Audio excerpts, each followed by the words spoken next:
Bienvenidas y bienvenidos. En esta cápsula lo que vamos a ver son técnicas de transmisión digital, pero ahora modulación de más de dos símbolos. ¿Ya? Hasta el minuto habíamos visto modulación digital binaria, ahora vamos a ver lo que se llama modulación digital lineal. En primer lugar, lo que vamos a conversar es, vamos a hacer una pequeña taxonomía de lo que son las distintas tipos de modulación. La modulación, por ejemplo, se clasifica en con y sin memoria. Lo que vamos a ver en esta cápsula son solamente modulaciones sin memoria. La modulación con memoria es aquella que tiene introduce una correlación o memoria, o como quieran llamarlo, entre dos símbolos, por ejemplo, consecutivos. ¿Ya? Y esto se muestra acá al generar un pulso, ¿ya? Y al generar un segundo pulso, y estos pulsos están para un mismo símbolo. ¿Ya? Y estos pulsos, uno depende del instante de tiempo anterior que está asociado al bit que uno está transmitiendo. La modulación también puede ser lineal o no lineal, ya en general las modulaciones de fase son no lineales, por ejemplo, y la otra taxonomía, que es la que más se entiende y la que más se ve, es según el parámetro que nosotros utilizamos para modular. Por ejemplo, si la modulación modifica la amplitud, ¿ya? Nosotros tenemos la modulación PAM y la QAM. Si modifica la frecuencia, entonces hablamos de la FSK, por ejemplo. Y si modifica la fase, hablamos de la PSK y también a veces de la QAM, porque esa es una mezcla entre las dos.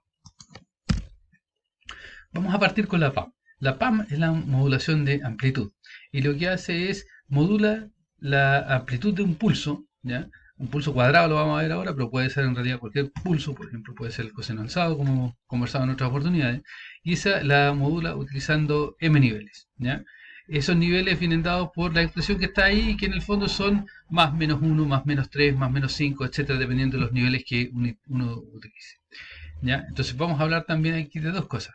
La señal las señales que nosotros vamos a transmitir, las M distintas señales, van a tener distinta energía. Esto se produce porque, por ejemplo, un pulso va a tener esta amplitud y el otro pulso va a tener, por ejemplo, el doble de esta. ¿Ya? Por lo tanto, la energía de los pulsos va a ser distinta. Esta energía es unitaria para este caso de acá, pero si yo agrego un 2 aquí, ya la energía no va a ser unitaria, va a ser 4 veces esa, etcétera. Entonces, la energía de cada uno de los pulsos que nosotros vamos a tener en general va a ser distinta. Vamos a ver que van a haber pares de señales que tienen la misma energía, pero si las miramos en general son distintas. Al mismo tiempo, ya no vamos a hablar del concepto de bitrate. El bitrate es si yo muestreo a una tasa cualquiera, ¿ya? O yo lo transmito a una tasa que es igual al inverso del tiempo de bit, ya yo no estoy transmitiendo un bit cada vez, sino que estoy empaquetando los bits en un número k, ¿ya? Que me genera los 2 elevado a k distintas señales. Entonces yo lo que ahora voy a hablar es la tasa de baudios, ¿ya? O el baud rate. Y esto se mide como el R, que es el inverso del periodo de bit, dividido por el número de bits por símbolo que yo tengo. ¿Ya? Y la función base es, en el caso de la PAM, como modulación de amplitud, es ese pulso cuadrado que está ahí. Si yo hago esto, entonces, por ejemplo, puedo hablar de una PAM 4, donde meto estos 4 símbolos que están acá, ¿ya? Un pulso de amplitud A, otro de 3A, uno de menos A y otro de menos A. Y estos 4 símbolos de acá yo veo que con esta única función base yo los puedo ubicar en esta constelación de acá y los ubico ahí, en A, menos A, 3A y menos 3A, ¿ya? Y donde digo que la distancia entre esta aquí es simplemente A raíz de TV para que esto que con la con la con los valores que están acá, ¿ya? Si esto lo multiplico, si este D es A raíz de TV, entonces se me va a cancelar el raíz de TV, 1 partido por raíz de TV acá y me va a dar esta, este valor de acá.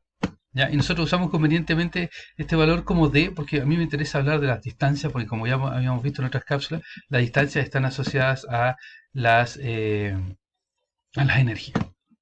¿Ya? Al mismo tiempo, nosotros aquí vemos lo que es el baud rate, ¿ya? Y vemos también lo que es dónde está el bitrate. Por cada tiempo de símbolo, cada K bits que nosotros empaquetemos, tenemos un tiempo de símbolo, dos tiempos de símbolo, hasta cada tiempo de símbolo, y esto me da el periodo en el fondo del símbolo. Este es el periodo del bit, y yo obtengo el baud rate. Si yo ahora cambio esto un poquitito, ¿ya? Y en vez de hacer la modulación lineal sin memoria en banda base, como lo hago, como lo hacía antes, yo ahora la hago en, en pasabanda, yo puedo modular entonces la amplitud de la carga usando m niveles distintos. Y en el fondo es agregar acá el coseno, ¿ya? Multiplicando el pulse shaper que tenía acá, que era el pulso cuadrado, ¿ya? En mis distintos niveles. Esto me cambia un poquito la función base, donde ahora lo que significa que este eje de acá no es este, ¿ya? No es este pulso cuadrado, sino que este eje el eje que vamos a tener ahora para la ASK va a ser el eje en fase, ¿ya? Y un poquito modificado por el pulse shaper, pero sigue siendo el eje en fase. Esto significa entonces que, por ejemplo, si yo tengo una ASK de 8, tengo mis 8 símbolos acá, yo voy a utilizar 8 amplitudes distintas para transmitir mis señales. Y por ejemplo, aquí estoy ocupando una, aquí estoy ocupando otra, ya, aquí estoy ocupando otra, aquí estoy ocupando otra y aquí estoy ocupando otra. En este caso está hay 2, 3, 4, 5 símbolos distintos que se transmitieron utilizando las distintas amplitudes. En este caso, si se fijan, aquí hay 4 amplitudes distintas, todas positivas, y aquí se invierte la fase en el último y parte de abajo, ¿ya? Para el caso del 1. Además de esto, ¿ya? Lo que nosotros podemos mirar para las señales ASK es que si yo tenía este pulse shaper para la banda base o para el paso abajo, si yo le tomo la transformada de Fourier a esto, me da este espectro de acá.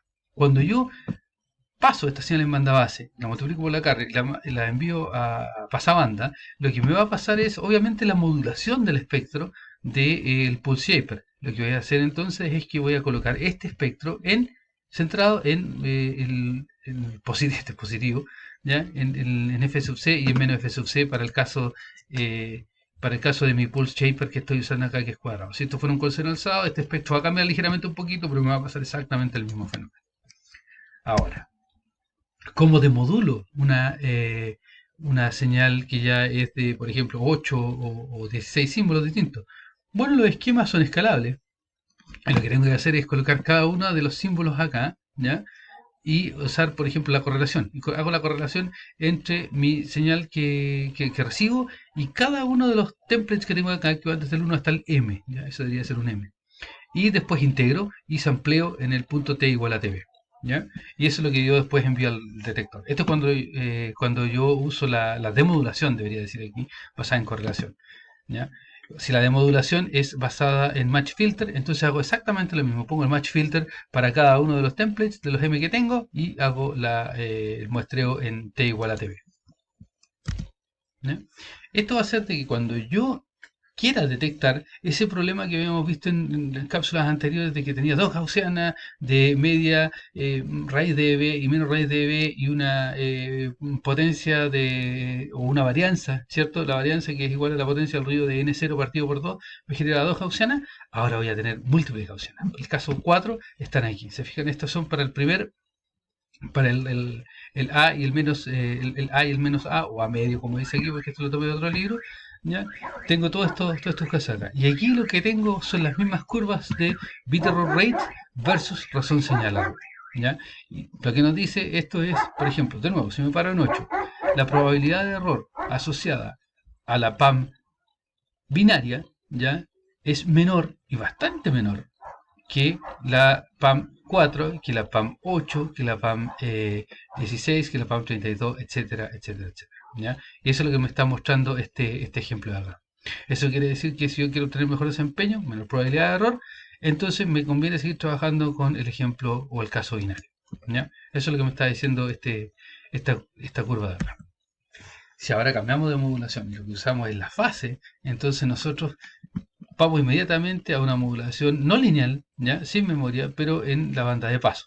Lo que modulo acá es la fase de la señal y esa señal la modulo usando M niveles. Esto va a generar estas funciones base, que ahora voy a necesitar dos, y como están en pasabanda, vamos a ir a nuestro eje en fase y en cuadratura, ¿cierto? ¿Ya? Y esas funciones en base, o sea, esa modulación en fase y cuadratura me va a generar, por ejemplo, estas distintas constelaciones, ¿ya? Si la modulación de fase es binaria, entonces yo obtengo estos dos puntos y podemos ver que este es exactamente igual a la PAM. Esta de acá, cuando m igual a 4, yo obtengo estos 4 puntos de acá, ¿ya? Y cuando es igual a 8, tengo estos 8 puntos de acá. Donde la gracia es que esta distancia siempre es la misma, estos puntos de acá.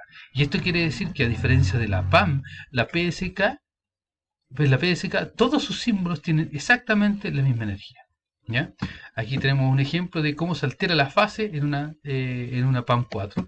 Y aquí vemos que la distancia, en este caso, entre pares de puntos, la distancia entre pares de puntos es distinta, ¿ya? Pero la distancia del centro a el punto es exactamente, a cualquiera de estos puntos es exactamente la misma. Y eso es lo que quiere decir que la energía de estas sean distintas. Ahora, para producir errores, obviamente, como hay un concepto energético asociado aquí, la distancia de aquí a aquí es más chica que la distancia de aquí a acá, ¿ya? Es más corta. Entonces, si voy a cometer un error de símbolo, es más probable que el símbolo se me venga hacia acá, producto de este tema aditivo, donde esto va a ir generándose ruido de esta manera. Es más probable que yo me confunda con ese símbolo y con ese símbolo, que con ese símbolo de acá, confunda este de acá. ¿Ya? Ese es el concepto de distancia que está asociado acá, pero entre puntos. Si ahora vamos a la detección, entonces lo que vemos es, aquí hay una cosa un poquito extraña y un poquito difícil de digerir al principio, que es que para una misma razón señala ruido, la PSK2 y la PSK4 se comportan casi igual. Hay regímenes en que se comportan igual, ¿ya? Sobre todo para razones de señal ruido alta, son iguales. Aquí cambian un poquito más abajo, ¿ya? Pero de ahí hacia arriba, el bit error rate es muchísimo más alto, o bastante más alto, en el caso de la PSK de 8, 16, 32 y 64. ¿Ya? Eso es lo que me dicen las curvas de acá. Mientras más mientras más abajo mejor, porque hay menor probabilidad de error, ¿ya? O bit error rate, y mientras más acá es mejor porque tenemos una razón, es peor el canal, en el sentido de que tenemos una razón señal de ruido más baja. ¿Ya? Finalmente, el último tipo de modulación que vamos a ver es la modulación en cuadratura, donde también tenemos una modulación sin memoria, también es en pasabanda, y es una combinación, o se puede pensar como una combinación de PAM y PSK. ¿Ya? Ahora utilizamos las dos las dos bases, ya que son en fase y en cuadratura, y nosotros tenemos distintos niveles. Esto hace que, por ejemplo, nosotros generemos constelaciones de este tipo. Aquí está la QAM4, ¿ya? Que es exactamente igual a la PSK de 4. ¿Ya? Aquí está la QAM de 8, ¿ya? La de 16, el 16 incluye todos los símbolos, etc. Y tenemos hasta 64. Esas son las típicas constelaciones QAM. Ahora, uno las puede conceptualizar, como en el caso de acá, una PAM PSK de 16 donde no sigo estos patrones de acá. Estos patrones de acá son estándar. Esto en cambio, esto es una combinación de PAM PSK. Pero en el fondo, lo que estamos diciendo es que este eje y ese eje en fase y en cuadratura son el mismo eje que estos dos de acá. ¿Ya? Voy a obtener desempeños distintos, voy a tener distintas energías aquí que acá, etcétera, pero puedo hacer una combinación y no recurrir a estos valores como normados de la QAM. Un ejemplo de qué es lo que está pasando acá con la señal en el tiempo. Aquí tengo una QAM8, ¿ya? Y aquí vemos que hay distintas amplitudes y también vemos cambios de fase, por ejemplo aquí. Ahí hay un cambio de fase, ¿ya? Y aquí hay cambios de amplitud. Aquí hay un cambio tanto de amplitud como de fase. Finalmente, lo que tenemos acá es la detección, ya la detección óptima, y aquí está el bit error rate para los distintos casos. Vemos que para el QAM4, ¿ya? El desempeño es bastante bueno, está muy similar a los otros que teníamos, y de ahí hacia arriba, ¿ya? El QAM8, el 16, el 32, 64, etc. El desempeño se hace mucho más malo en comparación con el QAM4, y esto tiene que ver con el tema de que el problema que nosotros estamos tratando de resolver es mucho más difícil porque hay que tratar de discriminar entre muchísimos más símbolos que los que están ahí. ¿Ya? Pero de nuevo se siguen los mismos lineamientos. Mientras más acá, mayor señal de ruido, o sea, el canal es mejor. Mientras más acá, menor señal de ruido, tenemos más problemas en el canal. Y mientras más abajo acá, lo que nosotros tenemos es una menor probabilidad de error, por lo tanto estamos obteniendo una mejor transmisión de datos.